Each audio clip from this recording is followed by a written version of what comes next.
মানে কষ্টে ভোগে। বুঝি, আমি বুঝি, কারণ আমরাও ভুগেছি এক সময়। হ্যাঁ, 8-10টা বিয়ের প্রস্তাব দিয়েছি, মানুষ গ্রহণ করে নাই।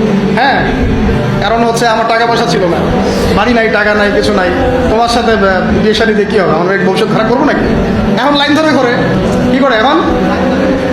ওই জন্য একদিন বলেছি আপনাদেরকে, মানুষের অবস্থানকেই পার্থক্য আছে, এটা সত্য কথা। আপনার অবস্থান যদি এখন ভালো হয় না, দেখবেন আপনার পিছনে মেয়ের বাপের অভাব নাই। আর আপনার তো এখন চাকরি বাকরি নাই, জমি জমা নাই, হ্যাঁ, আপনার টাকা পয়সা কম, আপনি দৌড়ান মানুষের পিছনে, আপনাকে পাত্তা দিবে না।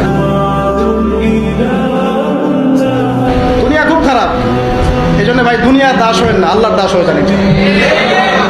দুনিয়ার পিছনে ছোটেন না, আল্লাহ আপনাকে দুনিয়া পায়ের সামনে এনে দিবে ইনশাআল্লাহ। আপনি আল্লাহর হয়ে যান, দুনিয়া আল্লাহ পাক আপনাকে পায়ের সামনে এনে দিবে ইনশাআল্লাহ। তখন দুনিয়ার প্রতি আপনার মোহ কাজ করবে, সিরিয়াসলি বলছি, মোহ কাজ করবে।